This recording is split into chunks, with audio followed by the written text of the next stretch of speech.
CNN Esportes S.A. Apoio Bet Nacional. Jogo legal é na Bet dos brasileiros. Gerdau. O futuro se molda.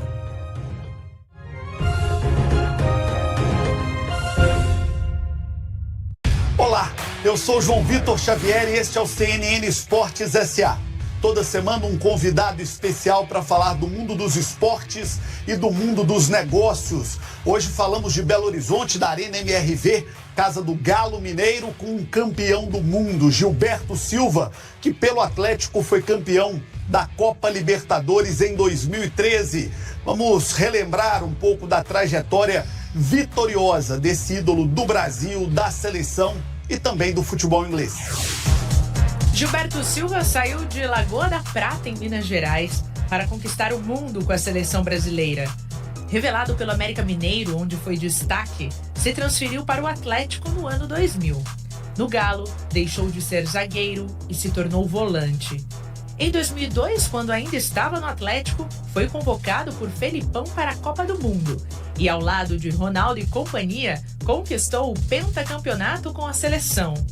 Depois disso, foi para o Arsenal, onde se tornou ídolo. O jogador passou ainda pelo Panathinaikos da Grécia e, depois de quase 10 anos na Europa, retornou ao Brasil para defender o Grêmio. Em novembro de 2012, voltou ao Atlético Mineiro e conquistou a inédita Libertadores de 2013, entrando para o hall de grandes ídolos do clube.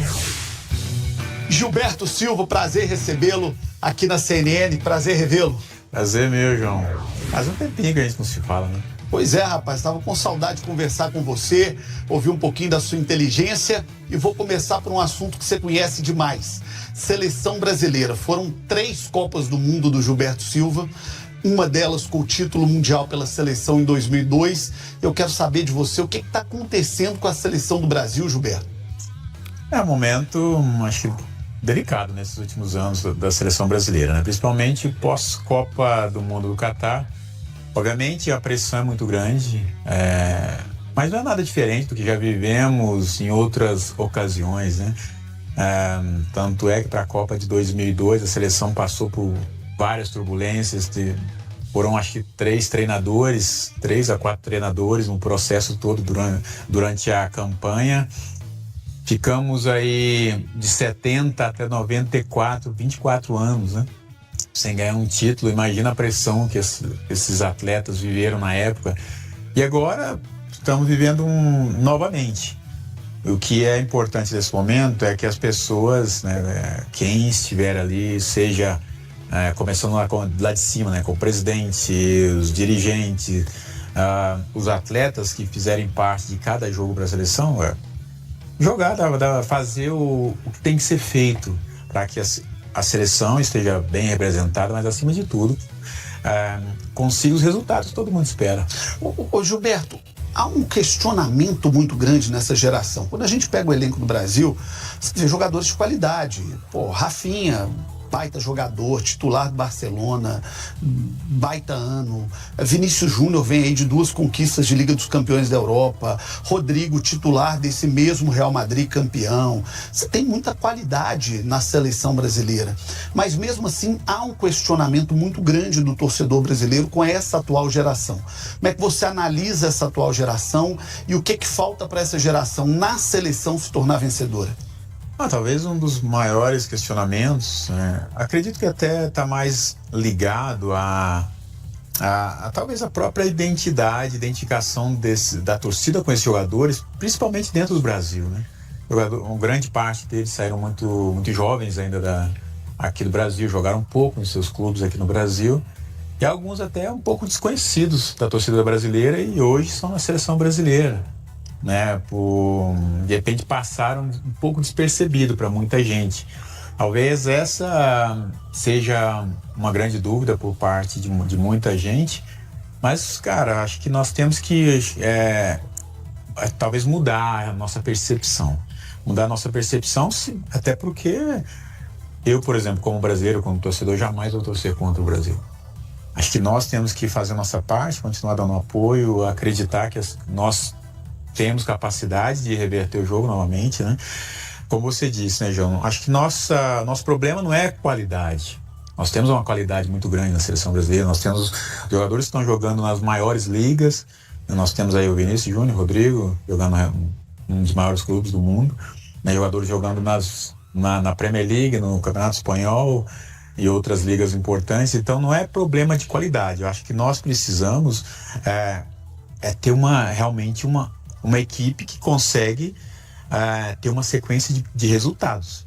Às vezes você não vai conseguir um resultado tão expressivo, às vezes não vai ter uma vitória que ela seja tão, digamos assim, brilhante no aspecto de espetáculo, você ganhar vários gols de diferença, como já tivemos em outras situações, até mesmo com esse grupo, e não vai ser sempre assim. Então nós vamos ter que, digamos assim, voltar para a base, reagrupar e encontrar novamente a forma de vencer os nossos jogos. Vai ser de 1-0? Vamos vencer de 1-0. Vai ser em alguns momentos não vai dar para vencer, vai ser empate? Vamos empatar, cara. Eu recebi outro dia aqui no CNN Esportes S.A. Vanderlei Luxemburgo, e o Luxemburgo disse o seguinte: o Brasil está perdendo a sua essência, o seu jeito de jogar. Os jogadores estão tão jovens lá para fora que eles estão ficando com o padrão de jogo do europeu. Então aquela criatividade, aquele jeito brasileiro de jogar está se perdendo. E isso está atrapalhando a seleção. Você concorda com ele? Total. Ele não errou, mas tem, acho que ainda uma coisa que a gente pode aprofundar um pouco mais sobre esse aspecto, né? Então, quando a gente fala assim, poxa, nós não podemos perder o nosso DNA. É isso que fez o Brasil. É o drible, o improviso, a criatividade, aquela coisa de instinto, né? Às vezes até da genialidade, né? Genialidade, realmente. Agora, qual que é a minha percepção? Eu tenho que voltar um pouco no tempo para trazer isso para o momento presente, aliado com a fala do Luxemburgo, né? Acho que ele foi super bem quando ele fala, estamos perdendo o nosso DNA. Por que nós começamos a perder? Eu acho que esse tem que ser o nosso questionamento. E por que perdemos? Por que nós perdemos o nosso DNA? Por que estamos perdendo? Cara, você ouve falar, né, as entrevistas dos treinadores, as entrevistas das pessoas do futebol, falar a escola do futebol brasileiro hoje? Não. Você já não ouve falar? Por que fala toda hora da escola espanhola? Por que fala da escola inglesa, a escola, não sei, da italiana ou, sei lá, alemã? Mas não se fala, nossos próprios treinadores falar da nossa escola. Por que nós não temos uma escola do verdadeiro futebol brasileiro? E aí vem outra questão, né? Às vezes o jogador talentoso ele é punido aqui dentro do próprio futebol. Ele é punido porque ele dribla, ele não pode driblar. Nós temos tido casos, né? Os nossos jogadores brasileiros estão fora do Brasil. O Vinícius Júnior, por exemplo, o Neymar sofreu muito, dá um drible. Óbvio que tem momentos desnecessários, eu concordo. Mas quando ele dribla, às vezes ele é punido. Os caras ficam irritados com ele. Se o drible faz parte do futebol. Se o Garrincha jogasse hoje, ele ia ser expulso. Ele ia tomar cartão todo jogo. Impressionante, né? Denner. E aí é o seguinte, cara, aí fica na cabeça de muita gente, ele tá fazendo exagerado. Cara, é a qualidade do atleta. Óbvio que tem momentos que os atletas podem ser mais objetivos, quando ele dribla com o objetivo de fazer o gol, de fazer uma jogada, quebrar uma linha, né? Então, às vezes temos aí uma forma diferente de fazer essa análise. Se o futebol é um jogo bonito, por que ele não pode driblar? Ele não pode dar um chapéu, dar uma caneta, dar um lençol? Eu acho que deve. Ele deve, até porque, quando eu vejo um jogo que tá tudo muito certinho, muito quadrado, como a gente diz, né, às vezes no nosso linguajar, você perde um pouco a graça, né? Então fica aquela coisa muito metódica. E aí, nos anos 2000, você deve ter percebido que vários dos nossos treinadores foi para a Europa entender. Acho que é justo, é importante ver um pouco do que se faz na Europa. Você aprender o que só não pode ser feito em momento algum. Espero que não tenha sido feito isso lá, um Ctrl-C, Ctrl-V, copia e cola. Acho que é importante você absorver coisas importantes. O que a Europa faz dentro do futebol, na parte administrativa, na parte de preparação física, fisioterapia. E o que nós podemos extrair de conhecimento que nós não sabemos fazer, não temos, e melhorar o que nós temos aqui. Mas em determinados momentos começamos a querer fazer o que o europeu fazia. Reduzimos campos, passamos a jogar um campo reduzido. Se nós não tínhamos essa cultura, não significa que está errado, né? Tá certo também.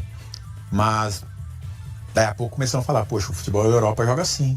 Mas qual treinador brasileiro que é formado no futebol europeu para ter total autoridade para falar dessa maneira? Acredito que talvez poucos treinadores. E o jogador brasileiro também está perdendo aquela habilidade que vinha da rua, que vinha lá da sua Lagoa da Prata, que você devia jogar no campo de terra, no barro, até na rua calçada, né? E que desenvolvia o talento, a habilidade, o improviso. Hoje tá ficando tudo muito igual, né, Gilberto? Tá tudo. Quando você olha os jogos, tá tudo parecido, né? Muito parecido. Então hoje ficou obrigatório o goleiro ter que jogar com os pés, né? Na minha época o goleiro tinha que defender, não deixar a bola entrar, né? Hoje ele é joga obrigatório. Com o pé e toma frango com a mão. Exatamente. Hoje se você... Vou imaginar se você trabalha com atletas, por exemplo. Você vai indicar um atleta para um clube, um goleiro. A primeira pergunta que vem, pô, ele sabe jogar com os pés? Inverter um pouquinho, né, a forma de se pensar e ver o futebol. Deveria ser, ele sabe pegar com a mão, ele né? Ele não deixa a bola entrar. Mas aí, complementando o que você disse, cara, a gente começa a perder quando a gente começou a perder os campinhos de rua, seja no interior, na cidade grande. E aí, quando você vai para o clube, acho que os clubes, de um modo geral, aqui no Brasil, têm que começar a rever a forma como eles estão formando os nossos jogadores, né? Porque estão tolhendo a criatividade dos nossos jogadores lá na base. Ele dribla, não dribla, passa, toca, faz isso, faz aquilo. E aí o que acontece na hora do jogo? Quando esse jogador erra, esses meninos erram, a primeira coisa que ele faz é olhar para o treinador. E quando ele precisa decidir lá dentro, ele tem que olhar para o treinador para entender o comando. É porque ele está totalmente condicionado a esse comando vindo de fora do treinador. O treinador não deixa ele criar, não deixa ele se expressar. Acho que os treinadores têm que, eu acho que, rever. Gilberto, por que os técnicos brasileiros estão perdendo tanto espaço? É por isso? Podemos analisar de várias formas, né? Acho que nós podemos... acredito que em alguns momentos talvez houve uma certa acomodação de uma parte, mas ainda assim eu acredito que temos assim excelentes profissionais. Penso que ainda falta no Brasil as pessoas falarem de futebol abertamente, discutir o futebol. Senta na mesa numa sala de aula, né? Vamos discutir como é que nós vamos levar o futebol, vamos discutir como é que a gente melhora, falar. Acho que as federações, a própria CBF como confederação, acho que ele tem que ser a fomentadora, né? As federações, juntamente com os clubes em parceria, pessoas que estão envolvidas em vários setores do esporte, né? Fomentar o futebol de uma outra maneira, onde o conhecimento ele não fique com uma pessoa, ele não fique com poucas pessoas, ele seja distribuído para que nós formemos mais profissionais para o mercado, profissionais qualificados, e esse conhecimento ele seja passado para os jovens, para os atletas, porque senão daqui a pouco nós vamos ter um número muito reduzido até de treinadores brasileiros. Acho que precisamos melhorar, acho que talvez até na nossa própria escola, e rever como é que nós construímos a escola de futebol brasileiro. Na linguagem nossa, trazendo toda a nossa raiz, o nosso DNA, o que é o futebol brasileiro e como a gente faz ele melhor. Mas ao mesmo tempo, João, talvez, né, eu não sei se eu estou enganado ou não, mas eu às vezes observo uma pressão gigantesca também que o treinador brasileiro sofre em relação a outros profissionais, né, estrangeiros que já vieram no passado para o Brasil, estão vindo, né, hoje até com uma quantidade maior, e a pressão comparado com o brasileiro é mais cobrado? Muito mais. Você é a favor ou contra técnico estrangeiro na seleção brasileira? Eu não tenho nada contra, desde que seja alguém que realmente tenha o status da seleção brasileira. Eu ainda prefiro um treinador brasileiro.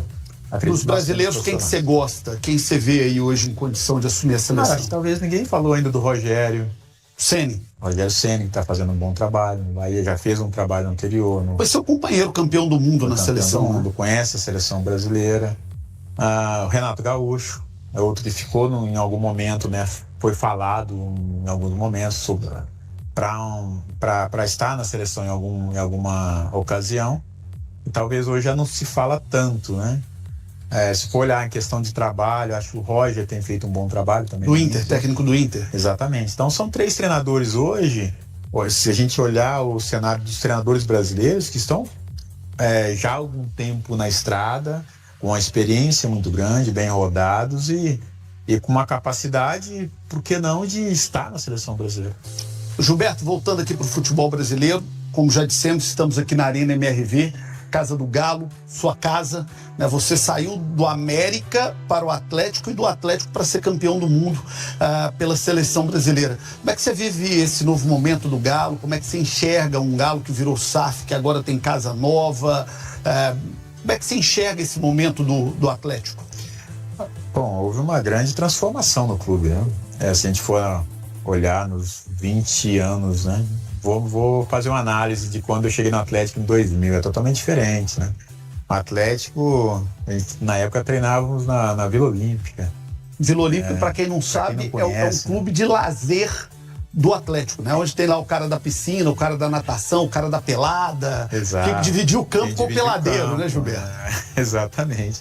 E depois, né, pouco tempo depois, a gente foi lá para a cidade do Galo, que hoje é a cidade do Galo, mas até então era o CT de Vespasiano, né? Então, assim, de lá para cá, muita mudança, um crescimento absurdo que o clube teve nesses últimos mais de 20 anos, né? 25 anos de lá para cá. E é satisfatório, né? Para quem acompanhou tudo isso, para quem jogou no clube, como é o meu caso, para quem é torcedor do clube, ver essa evolução, esse crescimento, ver de onde o clube estava anteriormente e como se encontra hoje, e com, acho que muito mais, e além da visão esportiva, uma visão de negócio.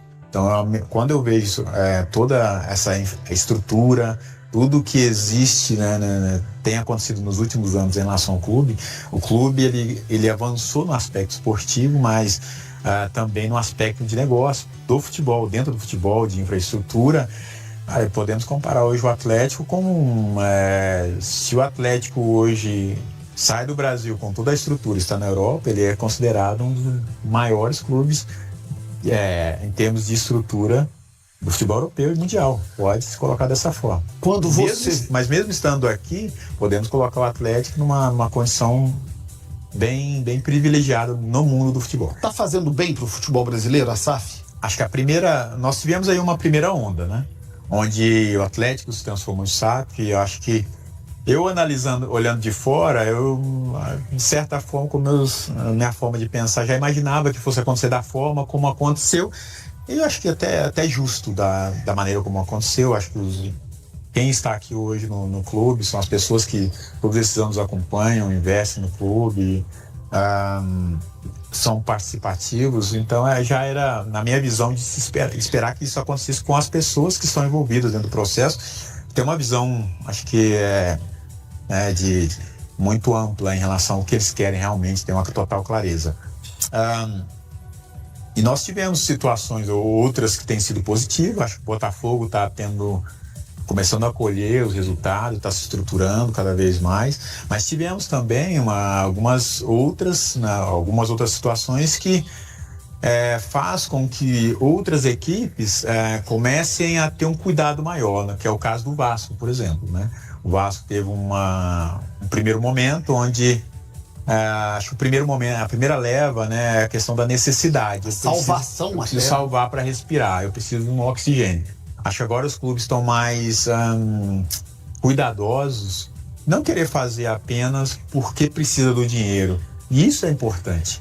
É importante porque é uma instituição importante dentro do futebol brasileiro, dentro da comunidade onde estão inseridos. Então, todo esse cuidado para você entender quem vai ser o seu parceiro. ou se você realmente precisa desse parceiro. Pode ser que alguns clubes vão se tornar autossuficientes e vão chegar um momento e cara, eu não preciso, eu consigo, mesmo com a possibilidade de me tornar SAF, mas eu quero continuar do meu modelo tradicional e vão seguir a vida feliz da maneira como eles podem fazer. Você teve um companheiro de seleção que virou dono de SAF, Ronaldo Fenômeno. Comprou o Cruzeiro, depois vendeu o Cruzeiro. Primeiro, queria que você dissesse como é que você avaliou essa inserção do Ronaldo no futebol brasileiro. E segundo, se nós poderemos ver um dia Gilberto Silva, dono de uma SAF. Bom, o Ronaldo é super empreendedor, cara. E tem um grupo de trabalho com ele, né? De parceiros também, que tem uma visão de negócio gigantesca. E na minha visão fez um excelente trabalho no Cruzeiro, né? Porém, a expectativa das pessoas muda, né? A partir do momento que o clube, depois com muita dificuldade, né, volta à divisão de elite, aí há uma expectativa da torcida, né, em relação a investimentos, de como contratar.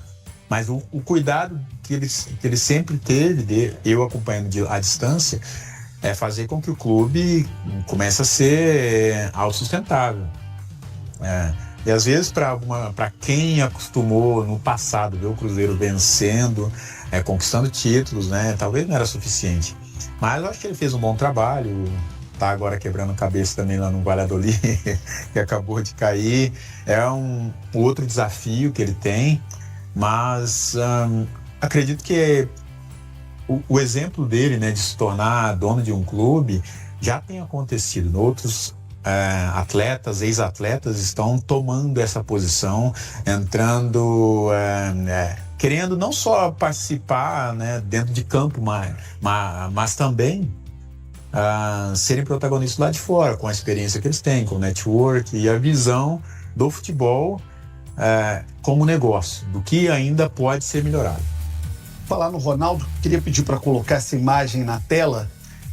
Essa foto é a foto mais emblemática da sua carreira? Essa foto é a foto da carreira do Gilberto Silva? Com certeza. Essa foto é algo espetacular, porque, cara, foi muito distinto, né? O Ronaldo estava ali, ele estava próximo, aquela euforia toda, ele foi beijar, nós beijamos junto ali a taça ali, ficou uma imagem muito bonita. É uma das imagens daquela Copa, né? Essa foto, ela é muito bonita. É muito bonita. E cara, tem um sentimento bom, né? Toda vez que a gente olha, lembra. Estamos com saudade, rapaz. Exato, dá uma saudade boa, assim. Ô, Gilberto, vou falar do Ronaldo, você falou desse espírito empreendedor do Ronaldo, desse jeito do Ronaldo, homem de negócio. O Ronaldo tentou um desafio agora complicadíssimo, que foi assumir a CBF. Ele colocou o nome dele, teve uma coragem enorme, mas não teve sucesso de sequer conseguir disputar pela maneira que as federações e os clubes receberam. Como é que você viu esse movimento do Ronaldo? Como é que você vê essa movimentação que acontece no esporte para que ex-atletas de altíssimo nível como você, como Ronaldo, como David Beckham, como grandes outros, vivem para assumir essas posições-chave no esporte?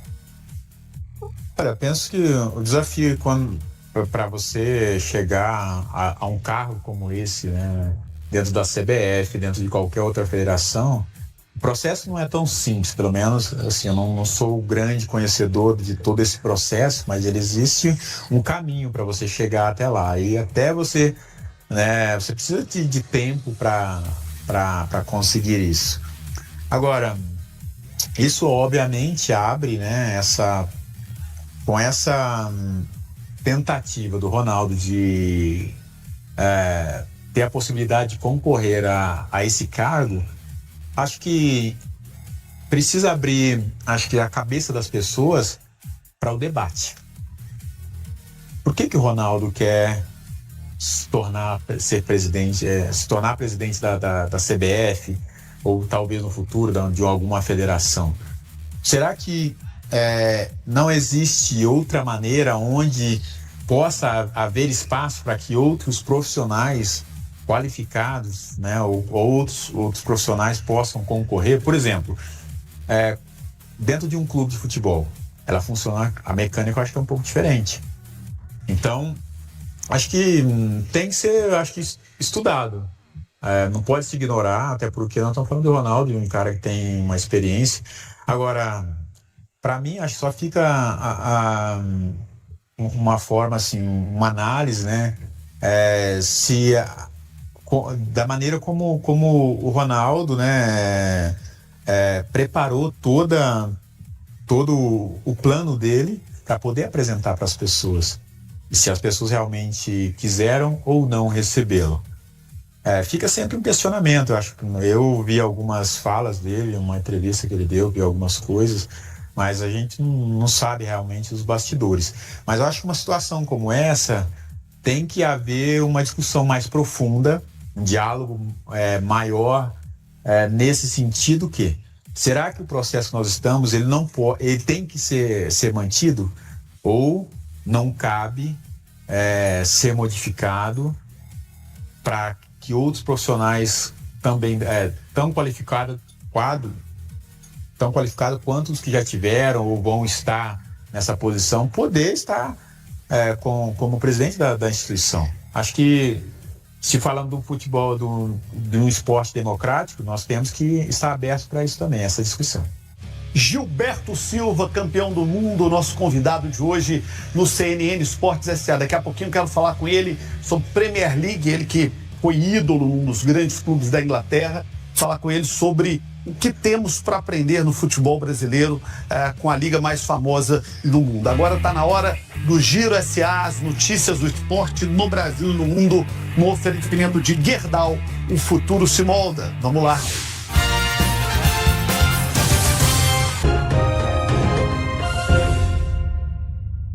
De volta com o CNN Esportes S.A. na Arena do Galo, a casa do Gilberto Silva, né, Gilberto? Você não foi criado nessa casa, mas você foi criado nesse clube. Então aqui também é a sua casa. Sim, me sinto parte, obviamente, né? Parte da casa, parte da história. Isso é um motivo de muito orgulho, né, João? Parte da galeria de troféus, porque foi campeão da Libertadores, Copa do Brasil, Recopa, você tava? Essa não. Aí já tinha saído, mas foi campeão do título mais importante da história do Atlético.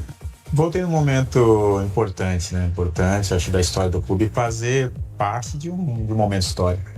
Gilberto Silva, nosso convidado de hoje aqui no CNN Esportes S.A. O programa fala muito sobre negócios no esporte.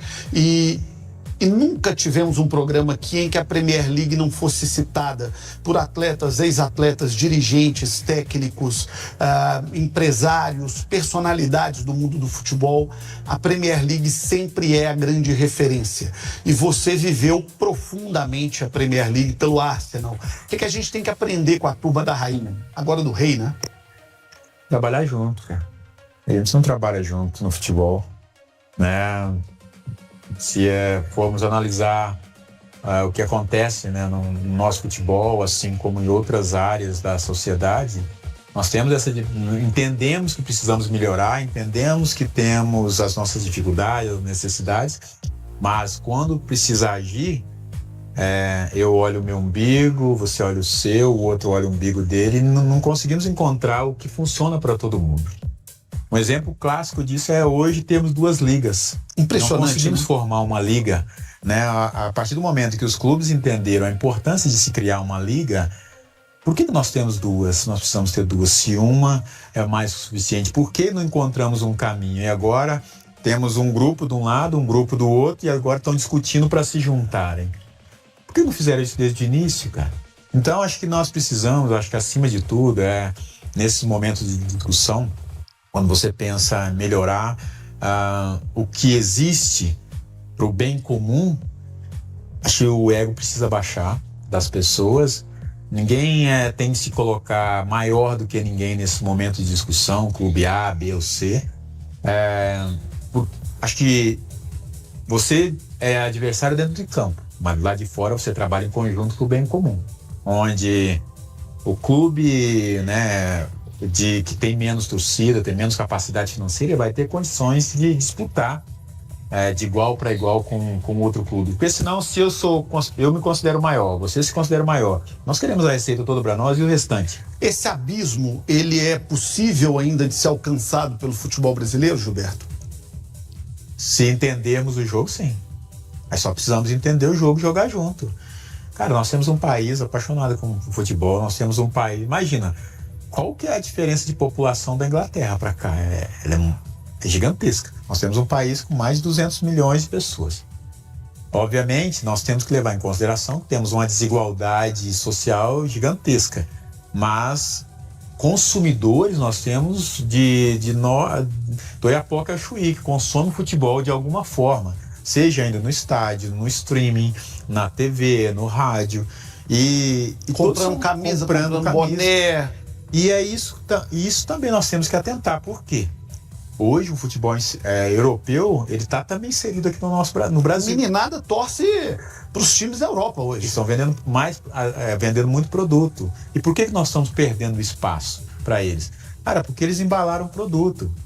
Embalaram bem o produto, né? Na hora das transmissões, a qualidade dos estádios, as arenas. Uma vez eu ouvi uma fala que é a seguinte: quando abre uma imagem, ninguém precisa contar que é a Premier League. Com 5 segundos de TV, todo mundo sabe que é um jogo da Premier League. O gramado é igual, a qualidade é igual, é tudo padrão, né? É só de qualidade, cara. Que as pessoas, eles construíram um excelente produto. E é por isso que as pessoas consomem, João. Né? Por isso nós gostamos de assistir a Premier League aos finais de semana, no meio de semana, quando tem jogo. E quando você olha, né, a primeira coisa que vem é isso, cara, que legal, é a Premier League. E diferente até de outras ligas europeias, é um outro produto. É ainda melhor do que tem lá, né? Sim, é um outro produto. Então, cara, eu acho que temos aí uma curva de aprendizado, acho que nós estamos passando por esse processo de transformação, onde os clubes estão transformando em SAF, tendo os seus próprios estádios, né? Como o Atlético tem a Arena Nova. Acho que nós perdemos um pouco do time no período da Copa do Mundo. Poderíamos ter utilizado melhor a Copa do Mundo para que os clubes tomassem conta desse estádio, né? Se tornassem donos, para que esses estádios fossem bem cuidados, tivéssemos, né, uma belíssima condição para atender o torcedor, cara. Poxa, imagina aqui, olha a qualidade desse estádio, é algo impressionante. Eu já fui em estádios de vários países, cara, como espectador. E jogador? E jogador. Mas é legal você estar aqui no Brasil, ver que nós temos capacidade para ter um estádio como esse, né? E por que não temos mais? Ô Gilberto, por falar em Premier League, da sua história, você foi ídolo do Arsenal, disputou final de Champions, você é um jogador muito grande na Inglaterra, já tive a oportunidade de te entrevistar por lá e de ver o tanto que você é respeitado, querido, admirado no futebol inglês.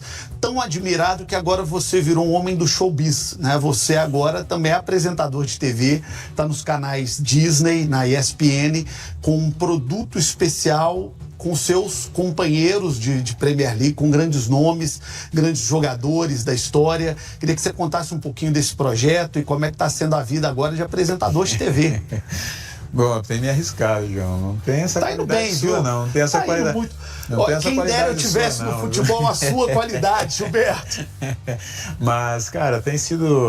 acho que esse projeto está sendo super bacana, né? Eu fiz a primeira temporada do Encontros Premier League com a ESPN, em parceria com a Premier League. Ano passado fizemos a primeira temporada, entrevistando, né, os jogadores brasileiros. Quem já passou por lá?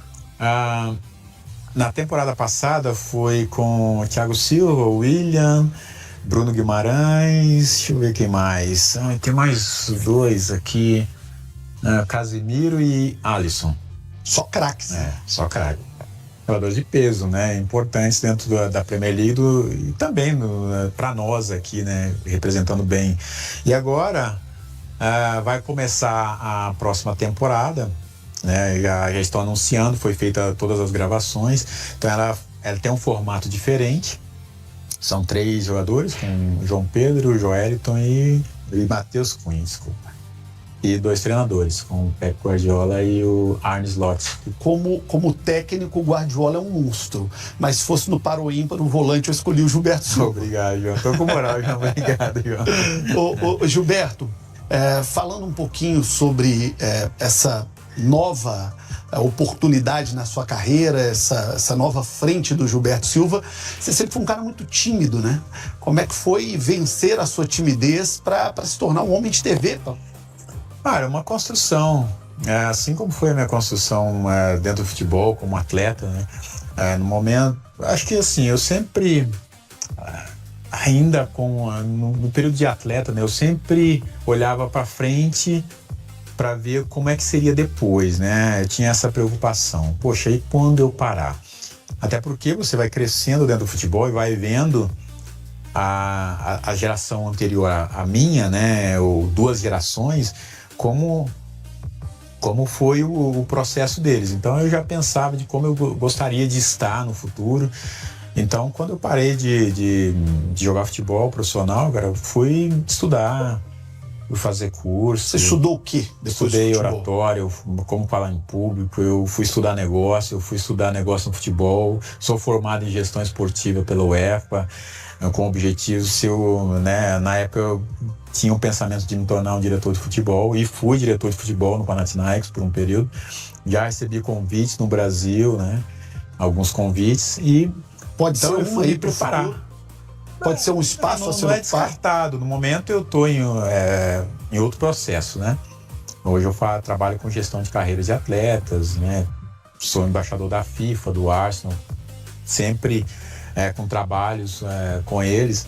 Então hoje dificultaria, mas não é nada descartado para o futuro. Talvez não agora, mas no futuro tudo é possível. Você está num time seletíssimo das lendas da FIFA, onde vai o presidente da FIFA, onde está presente a FIFA, Mundial de Clubes, Copa do Mundo, Jogos Olímpicos. Lá estão alguns grandes atletas do futebol mundial, eu já tive a oportunidade de acompanhar.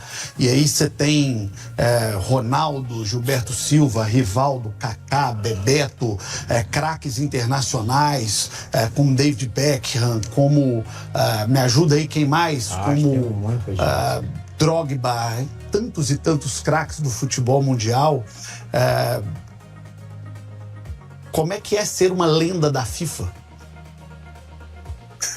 É legal, se você é muito gratificante ter esse reconhecimento, né, da maior instituição de futebol do mundo. Eu acho que nesse aspecto o Infantino tem feito um excelente trabalho. Acho que a visão dele de trazer aqueles, né, que contribuíram tanto para o esporte, mas reinseri-los dentro do futebol.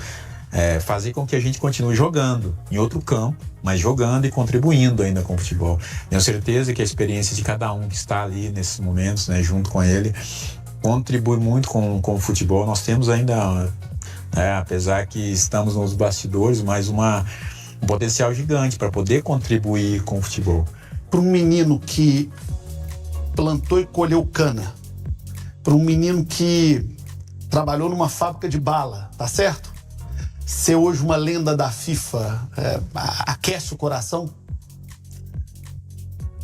Cara, é gratificante. É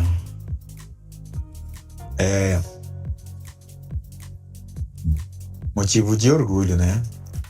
Mas ao mesmo tempo de responsabilidade, porque